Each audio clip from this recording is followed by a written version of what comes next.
The Agenda with Steve Paikin is presented by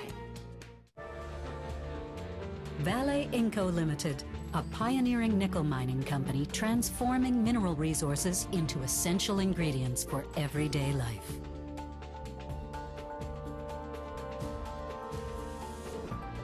Ontario's 33,000 chartered accountants, public policy leaders since 1879. More information is available at casforchange.ca. And joining us now on the debate in Washington, D.C., three guests to discuss this tonight. Mark Schmidt, Executive Director of the American Prospect and former Policy Director to New Jersey Senator Bill Bradley. John Wonderlich, Policy Director at the Sunlight Foundation. And Catherine Mangue-Ward, Senior Editor at Reason Magazine. And we welcome back David Eves from the Center for the Study of Democracy at Queen's here in our Toronto studios. Thanks to the three of you for being on the line from your nation's capital to our provincial capital here. I want to start by playing a clip from an interview we did on this program last October with Harvard Law School's Lawrence Lessig, teaches at the Center for Ethics there as well. And he was talking about the push in your country that many people have to have the schedules of congressmen and congresswomen made public. Here's what he had to say about that. Roll tape. There are many examples of congressmen meeting with people that would be misinterpreted. So, you know, if my congressman met with somebody with whom I have fundamental disagreements with, my own view is that's a good thing. He should understand the view of the other side. But other people could say, oh, see, he's associating with that person, and therefore he's got some tie to that person, and therefore I shouldn't like the congressman. John, let me start with you because your organization is all about letting the sunlight in, and I want to ask you, is it possible that the release of more government information is actually making people more cynical and more mistrustful of the process for the reasons that Lawrence just outlined in that clip? Sure. So I think it's always possible that any information that gets released could be misinterpreted, like anything. But I also think that that's not a reason for us to throw our hands up and go home. I think that transparency does, in fact, it doesn't always lead to more trust, but that doesn't mean that we have to become cynical. I think it makes it possible for politicians to earn our trust. So it doesn't, while it doesn't necessarily lead to trust, it promotes conditions where politicians are more likely to do the right thing and earn our trust. Okay, but Catherine, is more trust what you want at the end of the day? You know, I'm actually not sure that more trust in government is a good thing. I will say that there's one thing I'm not worried about, and that's too much information being out there. If every congressman has to release his schedule, every congressman has to think twice about who they meet with, and I don't think that's a bad thing. I would also say, though, that the idea of trust in government being inherently good is a bit misguided. I mean, if you have a man who is cheating on his wife, you don't say, well, maybe we shouldn't let the wife know what his schedule is because it might undermine her trust in him. We know that she deserves that information. I understand that example, and I don't think that's the analogy that Lawrence from Harvard was going after here. But I think, Mark, what he was suggesting was that if you know your political enemies are going to use against you any meeting that you may have with someone who may disagree with you on an issue, then you will only talk to people who agree with you. And how can that possibly be of benefit to citizenry at the end of the day? Isn't that the point? I actually think, I think that Professor Lessig, I take a slightly different point, and I think the points he made about transparency were extremely important. And that is that very often when we talk about just kind of dumping whatever is there's some existing thing, it's the calendar or some bit of data, what you wind up with is very partial information. So that knowing the name and, you know, maybe the employer or whatever of somebody that a member of Congress met with is one data point. To understand it requires a whole lot of other things. Why were they meeting with that person? What was that? Was it social? Did they go to college together? Was the member of Congress trying to hear the other side of an argument where he'd only heard one side? There are a million reasons, but you need all that other data. So I think very often, I don't want to say there's anything dangerous about data. I don't want to not put out the schedules, but I think we want to think about making sure that we're creating the structures where when you have one piece of information, you find ways to have the other information that actually helps people use it to be good citizens, not just to say, aha, you met with some polluter or some big contributor or the head of a bank. but that you're able to put it in context right away. And that's a key. I think, where those dangers come up. Let me pick up on that with you, John, because clearly you don't get any context at all if you just publish a senator's schedule without any indication of why he met with the person or why she met with the person, why it was important. So the publishing of schedules alone, can it not have a negative impact on politics? Well, that's possible, but I think we're talking about something much bigger than just the question of a schedule, and it's easy to pick an isolated case that might have a negative consequence. But if you look at the argument that Professor Lessig is making, I think you could apply the same argument to the budget and say, why should we release the budget or the appropriations that Congress makes? Because they could be taken out of context and we could get a skewed vision of what our country's priorities are.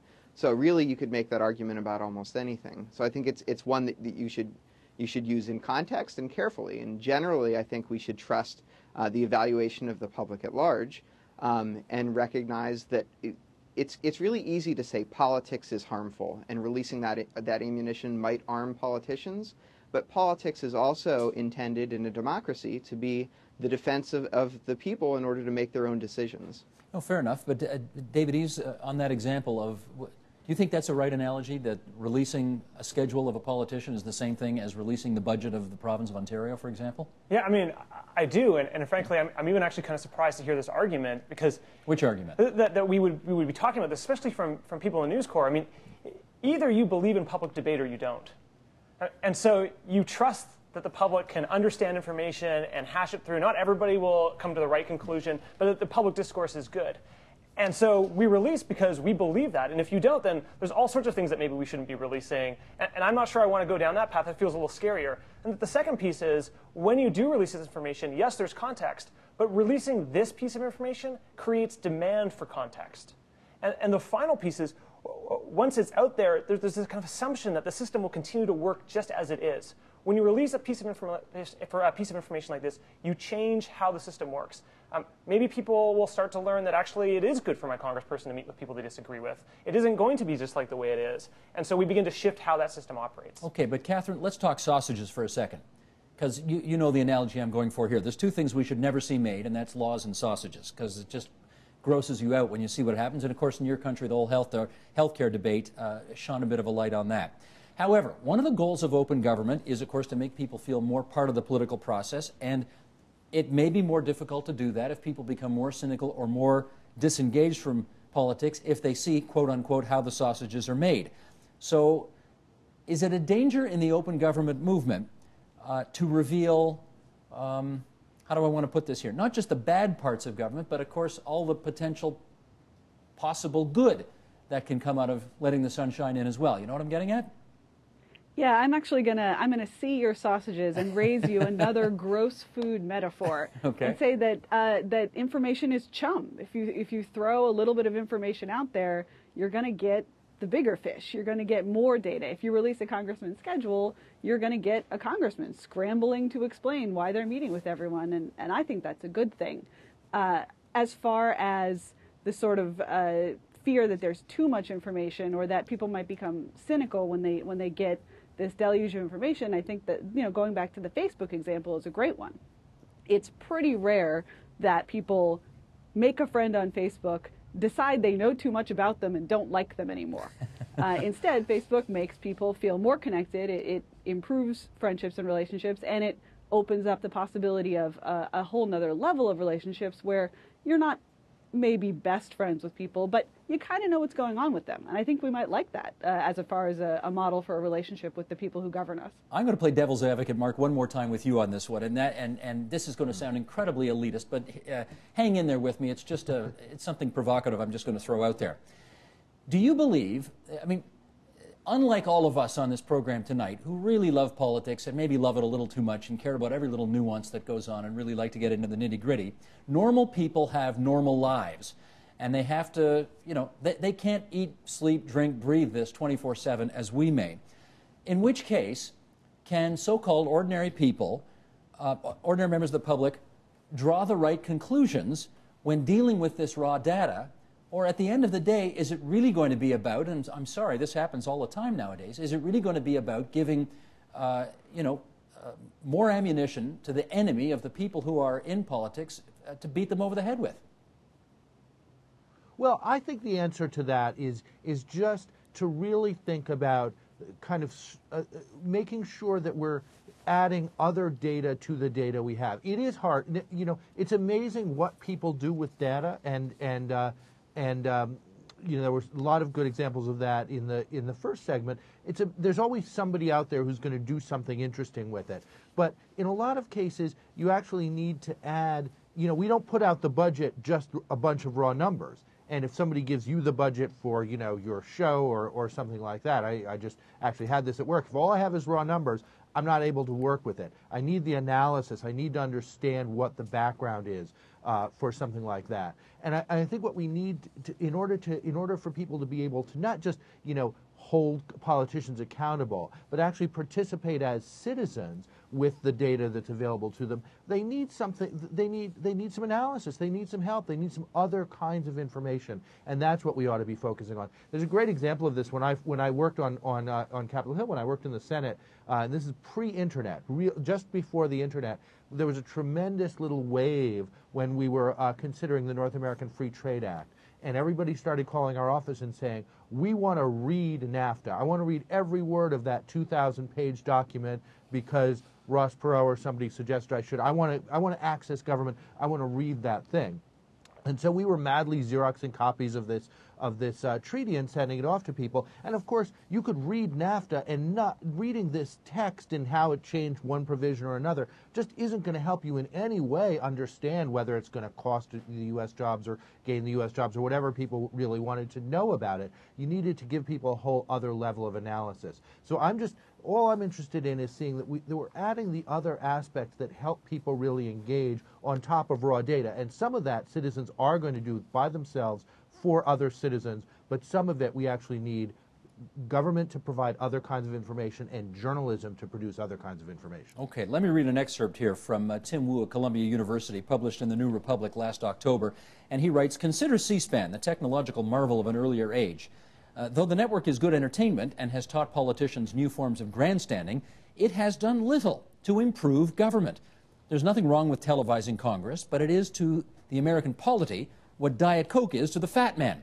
What I mean is that many transparency systems simply create an incentive to create a good impression under the dictates of the system.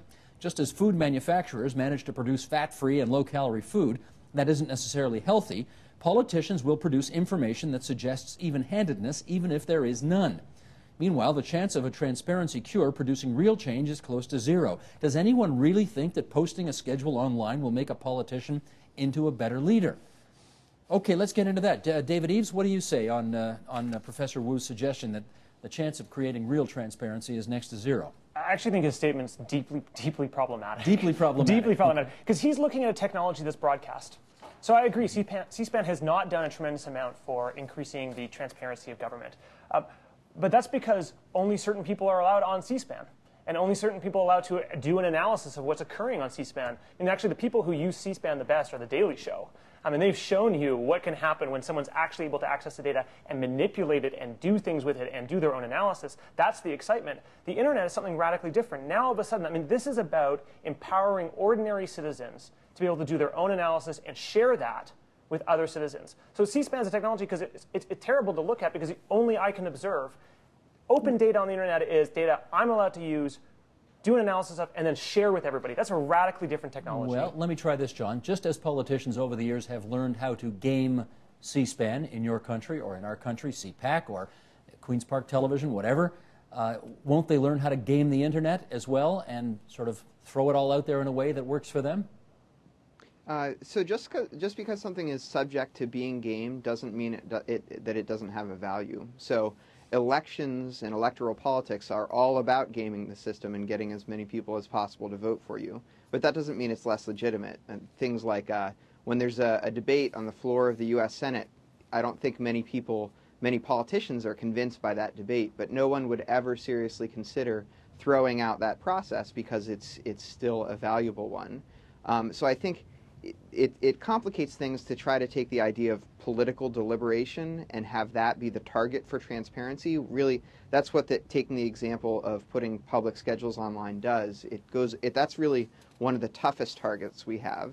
And where we are as a society and as a culture with our new expectations based on technology, there's so much that can be improved on mine safety data or health data or information about bills so that you can see what a bill actually says and then call your representative with your opinion. So those are really some of the pieces of low-hanging fruit we're looking at now.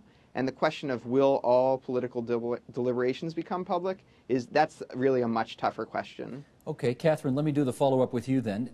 Again, this is a story not so much about technology but about people at the end of the day, and the suggestion is even with all of the technological innovation that has taken place and that you're championing, politicians, in fact, themselves, their roots, their goals, they don't change that much. So can technology really take us there in your view? Well, let's take the example not of the politician, but of the man we were speaking about earlier, the rationally ignorant guy who's really not much of a political junkie. I think what open government promises, what transparency promises, is that on the rare occasion that he finds something that he cares about, when something touches him, say he's a plumber and there's a new zoning regulation, or just when he's in a fight at a bar with someone and he wants to settle it, if we can up the chances that he can Google the answer to whatever question he has, I think that's better for everyone. Even if politicians keep doing exactly the same dumb stuff they've been doing all along, even if the general population remains sort of cynical and disengaged, every now and then, if you could get a piece of information that used to be accessible only through a months-long Freedom of Information request process or a series of phone calls and is now available in, as you say, 0.3 seconds, that's better. That's an improvement. And other criticisms aside, that shouldn't be undervalued. Well, our friend Mark Schmidt wrote in the American Prospect on March 31st a segment that I'm going to read right now about that which we are speaking. The legislative giants of the past decades, he writes, were not necessarily smarter or better people. What's different is that those men, in the mid-1970s there was not one woman in the Senate, had no hesitation about their entitlement to rule. They never went to town meetings where constituents had read pending legislation on the internet and asked detailed questions about Section 547, ... Today, we'd welcome the arrogance and insularity of those giants who bravely cast unpopular votes. Progressives have been asking both legislators and the president to be more arrogant, to exercise the raw power of the majority without hesitation. But how much real democracy would we have to give up to recreate the environment? With accountability and transparency come legislators who are going to be a little less sure of themselves, a little more worried about each move. It's hard to separate the arrogant bravery of the giants of the past from the isolated white male entitlement that produced it. Mark, what is the potential for too much transparency? I'll follow up with you since you wrote that piece. What's the potential to make politicians and bureaucrats too timid to do the job? Well, I think we're in a transitional period here. I mean, I was really writing in response to a lot of people who were saying, why was it that, we have all this trouble getting health care passed, and back in, the 60s they could just, move forward with Medicare or things like that. And I do think that the isolation, the kind of closed room, and even when I worked in the U.S. Senate about 15 years ago, it was still a very closed environment. That makes certain things possible, and I think our political process hasn't adjusted yet to the fact that you're going to have to do things in a totally different way, in a totally different environment. So I'm trying to challenge that nostalgia that says let's go back to the way things were, because I don't want to. I don't want to recreate the closed room. I think that politicians will change, and I think we're in a transition period where people move to what's the kind of political process that can actually work and get things done and not impose timidity on us in an environment where you're going to have to assume that everything is open, where deliberations are going to be open, committee meetings are going to be open, conference committees are going to be open, the raw data about what's in a bill, not just at the end, but at every stage along the way. Okay, let me get follow-up from David Eves here then. You think differently. David Eves, let me get the follow-up from you, because one of the, we're going through an orgy right now of transparency and accountability, and every receipt's got to be, checked by 6 auditors, or else there's going to be a scandal down at the legislature or Parliament Hill or whatever. And fine, everybody wants transparency and everybody wants accountability, but one of the side effects of all of that is that people are scared out of their minds now to make a mistake. Is this what we want? No, I don't think it's what we want at all. And here, personally speaking, I want to separate the political from the government. So here in Canada, we have an independent public service. And one of the things that I've observed in the open source space is that it frequently, a new idea that comes along gets panned by pretty much everybody. So if you're a software developer and you're like, we could do this, and you put it out there and you kind of test it, everybody dumps on it. And usually what happens is someone kind of goes off on their own and they kind of tinker and play with something for a little bit, and then all of a sudden they realize, this actually kind of works, and then they take it out and people are like, oh, this is interesting, and now I can build on this. So actually you do sometimes need a private space where you can begin to play with an idea. And I want to recognize that. And that's why, I think we need that. I don't think it needs to be 30 years before we disclose. I think it could be something more like 6 months. But you do need that private space. But in the political space, I'm not so sure that you need that, because there you really do want the rigor of the debate very, very early on. I mean, these are big questions that are often getting discussed. And there's still the private space of your living room where you can have a conversation with a couple of people, and then you can come out and say, we want to test this idea. And if it gets shot down, well, it gets shot down. But that's the way the political process works. John, what's your view on that? Okay, we're all for sunlight, but more transparency actually could lead to people being more timid because, frankly, they don't want to read about, their mistakes on the front page of the newspaper the next day. So I want politicians that feel empowered by their relationship to truth and to the substance of what it is that they're dealing with. And so I see the big problem as not being a threat of timidity, but a politics that's based on mistruth. So to me, if the populace at large is more aware of how things actually function, then I think that's good for everyone. Now, at the same time, I want to maintain a safe place for politicians to speak candidly, because I think there's a value in being privately wrong sometimes. So I think that we should preserve that, but at the same time recognize that if we have a choice between arrogance and good policy, I would choose good policy. So, John, when candidate Barack Obama suggested that the health care legislation that your country just passed maybe should have been negotiated on C-SPAN in public for everybody to watch how the thing came forward and made its way through the political process, was that really a dumb idea? I think it was a bit of a naive promise, honestly. I think given how everything worked, I mean, we've started to reconstruct how that negotiation process happened, and that's not something that you can jam into a room. I mean, the healthcare negotiations happened over a period of months and was thousands of phone calls and face-to-face meetings between leaders throughout Congress and the executive branch. And to really make a rigorous requirement that those healthcare deliberations happen in a room at a specific time, the only way to get that to happen reliably is to ban speech between the people involved everywhere else. And that's what, for example, the state of Florida did. There are situations where you have what are called ex parte rules, where people can't communicate unless they're together and lawyers are there. And so, since I don't think that's the direction we want to take things, I think we have to recognize that some negotiations are going to be hard to get at. Yeah, Catherine, let me get you on this, because, of course, in your country, in our country, the cabinet does meet behind closed doors. There are no cameras or microphones allowed in there. There's a reason for that.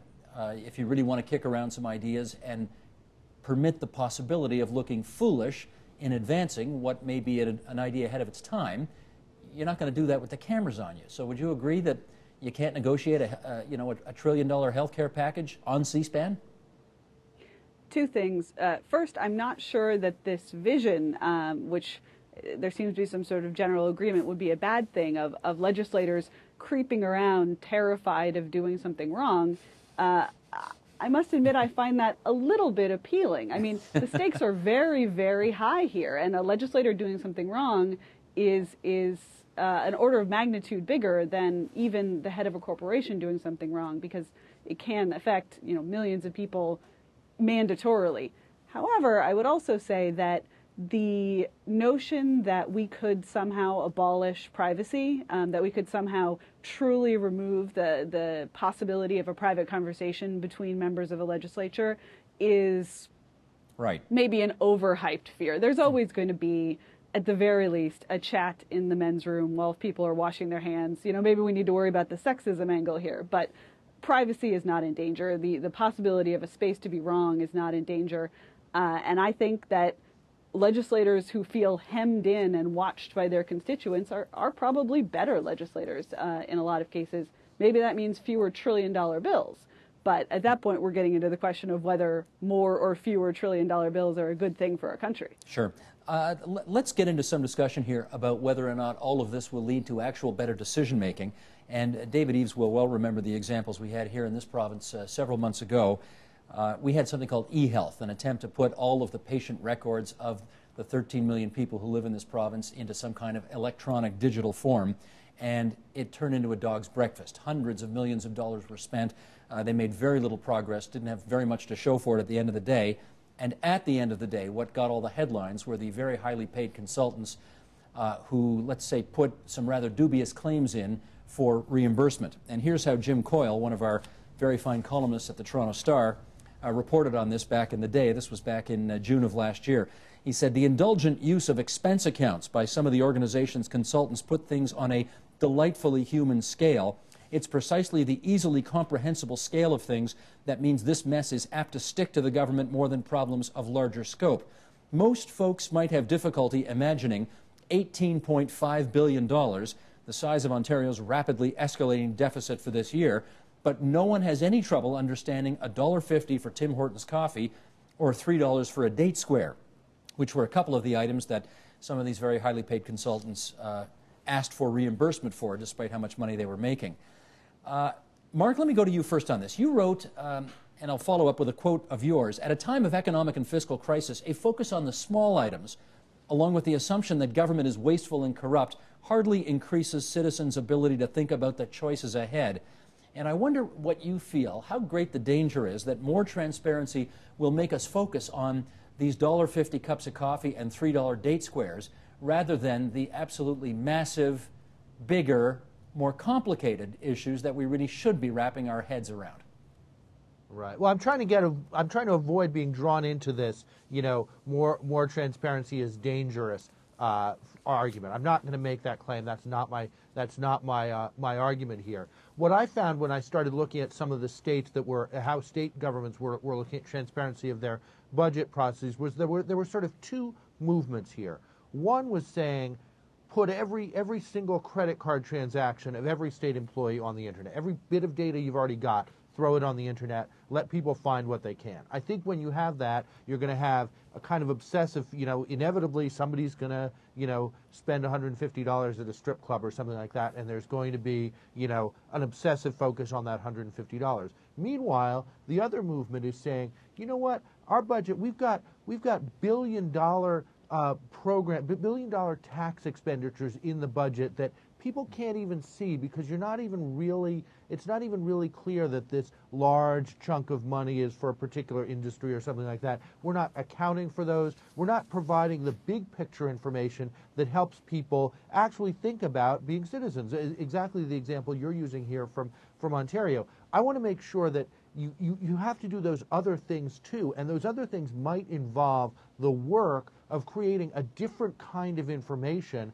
and not just dumping what you've already got. So I'm a little worried. I think the only worry I have about transparency is when you say, take the data we've already got and dump it and call that sufficient, and then people will work their magic on it and calling that sufficient. There's another kind of transparency that has to be brought in here in order, again, to give things context. David, I want to get your follow-up on that as well, because the irresistibility of the story of somebody being paid $1,000 a day and claiming $1.50 for a cup of coffee was such that it almost obscured the fact that we'd poured $647 million down a sinkhole and had very little to show for it. Are you concerned that the wondrous transparency of getting all of those expense accounts obscures a bigger truth here that we really should be spending more time on? No, in fact, actually, I kind of almost feel the opposite, which is the only reason that story came about was because of the $640 million. In fact, it was all these small expenses that kind of gave a human face to this problem, and it allowed actually people to identify. They said, what, they're expensing a Tim Hortons cup? And that all of a sudden became a way for them to focus and engage with a much more important and significant issue. I actually think if you just had the $640 million story, a lot of people would have been like, oh yeah, there it goes again. Like, there's another great example of $640 million being blown, and we got nothing to say about it. But now all of a sudden, there was this new angle that could draw them in and allow them to explore it. So I actually think this was an incredibly beneficial thing. Now that's a new take. I haven't heard that before. That's very interesting. John, how about this? The small items opening a door to a larger truth? What do you think of that? So I think we're going through something similar in that our House of Representatives recently released in a digital form for the first time the records of all the expenditures of the offices within the House. And initially the focus was on things like, did Speaker Pelosi buy too many flowers, which I think is a similarly questionable focus to initially have.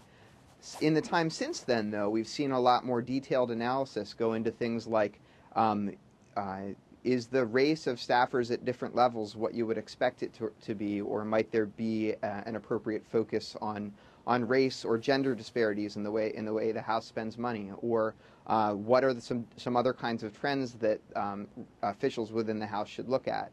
And that's the kind of analysis that wasn't possible or would be very difficult when those reports were only released in a book form. And then the other big result that happens when we're seeing these new disclosures, if you take the example of the Recovery Act, is that more than creating accountability for the recovery, we're seeing a new focus on the shortfalls of our financial reporting system and how that needs to be much more fundamentally overhauled. So even if you're releasing bad data, it can have the effect of creating a need to fix the data reporting problems.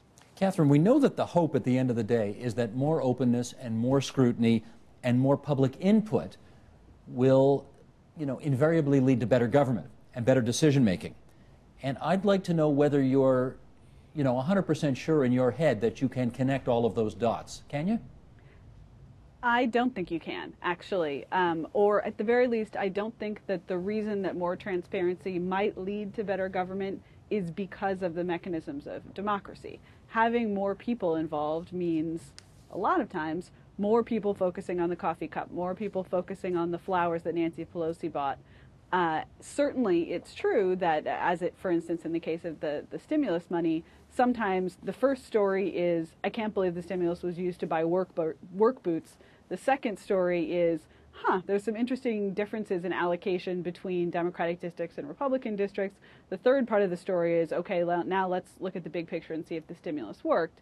But you're not going to change human nature, and most people aren't going to be involved in government. My hope for transparency is that some of the dumbest, some of the worst, some of the lowest quality sausage, let's say, won't get made. That the natural desire for the splashy story or the obviously ridiculous government behavior will put people inside government on notice and maybe at least slice out the bottom percent. After that, I think it's an open question. But maybe we can't count on transparency to make individuals better Democrats, but we might be able to count on transparency to get rid of the worst of the worst. But Mark, isn't the experience that most of these folks are just simply not shameable? Even the most egregious expenditures, the bridge to nowhere in Alaska, which Sarah Palin said she canceled, but of course actually did take the money for, they can defend absolutely anything at the end of the day, and all the sunlight in the world isn't going to change that. Isn't that fair to say? No, I don't think that's fair to say at all. I mean, I do think actually the focus on earmarks in the sort of targeted spending in the federal budget has I think begun to change significantly as people are more aware that you're going to have to defend this thing.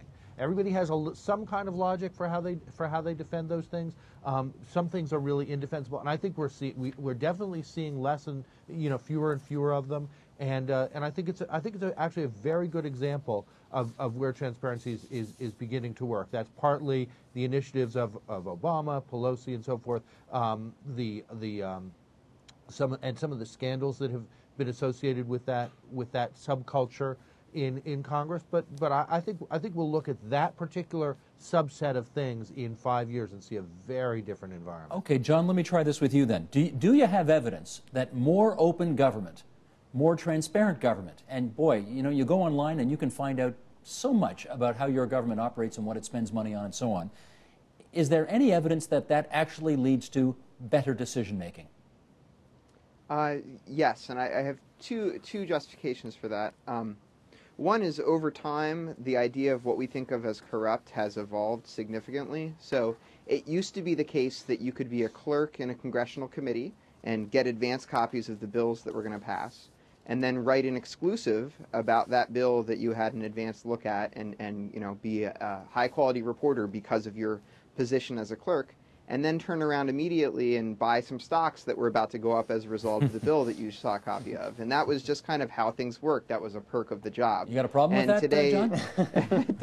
And today that wouldn't fly, right? And I think that I agree that earmarks are changing as well. And so we're seeing some slow incremental steps. And then on the other side of the equation, I think we see that the kind of expertise that's necessary, the kind of detailed policy decisions that need to be made about technology and science and all these things, the complexity of our economy, are becoming more and more difficult for the people that happen to be good at getting elected to master. So I think there's an increasing need for legislators to look to the expertise of the broader public and help them find the best answers to the policy questions that we face. And I think that's where we're going to see the biggest potential. John, you're going to get the last word, and I thank all of you for participating in this very open and transparent discussion on the public's airwaves here in the province of Ontario in the country of Canada. Catherine Mangue-Ward from Reason Magazine. Well, that's first of all Mark Schmidt from the American Prospect in Washington. Who are we going to cut to next, Michael? Who am I going to say thank? There's Catherine Mangue-Ward from Reason Magazine in Washington. John Wonderlich from the Sunlight Foundation, also in D.C. Where he is. There's John. And David Eves from Queen's University's Center for the Study of Democracy up here in our studios in Toronto. Thanks so much, everybody. Appreciate your time. Thank you. The Agenda with Steve Paikin was presented by Vale Inco Limited, a pioneering nickel mining company transforming mineral resources into essential ingredients for everyday life.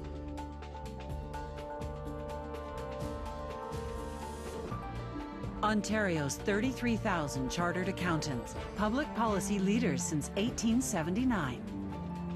More information is available at casforchange.ca.